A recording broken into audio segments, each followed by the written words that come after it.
Welcome back to our series on Out of Order.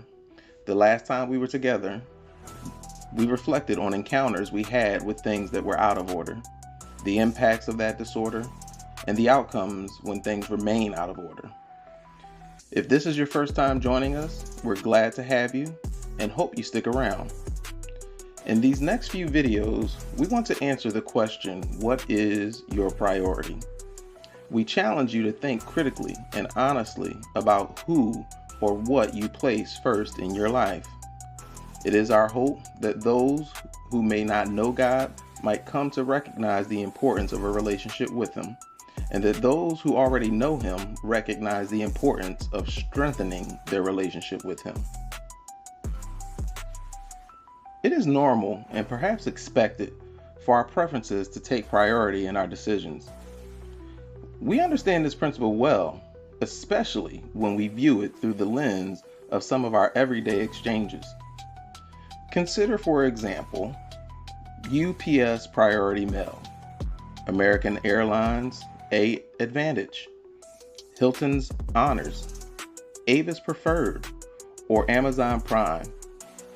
We understand that participation in any of these programs provides one with extra benefits or perks that aren't accessible to all customers of these businesses.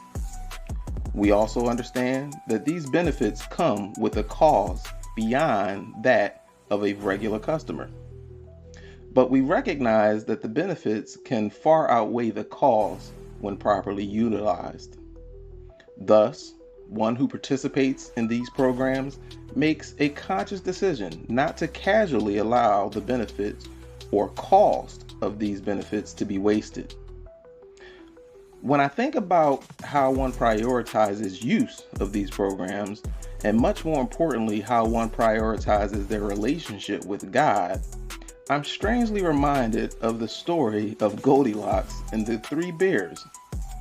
In this story, Goldilocks tries the belongings of three bears, Mama Bear, Papa Bear, and Baby Bear. And each time, she discovers that Baby Bear's belongings were just right for her. Ironically, when it comes to the believer or follower of Christ, Christ encourages them to be like a child, suggesting that it is the child who has the right posture to enter the kingdom of heaven, found in Matthew chapter 18, verse 3. Children possess an innocence, humility, and naivete that aids them in being more likely to listen to and obey God. When a child receives proper guidance in their formative years, they are less likely to fall off track and much more certain to find their way back if they go off track.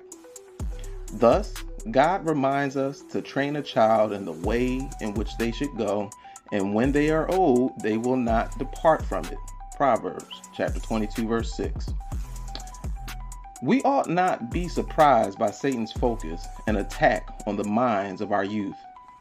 He fully understands and recognizes that if he can alter the minds of children, he can change a whole generation.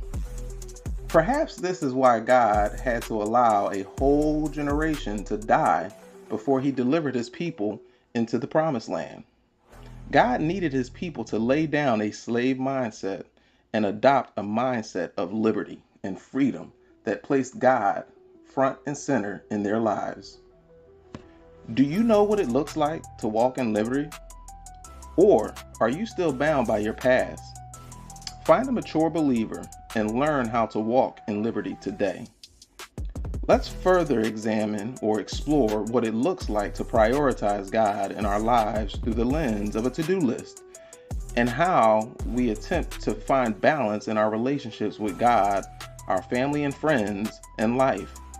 But before we do, watch and listen to this short clip from a speech Denzel Washington gave during the commencement ceremonies at Dillard University in New Orleans, Louisiana in 2015.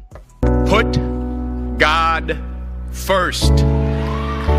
Put God first in everything you do. Everything that you think you see in me, everything that I've accomplished, everything that you think I have, and I have a few things, everything that I have is by the grace of God. Understand that. It's a gift.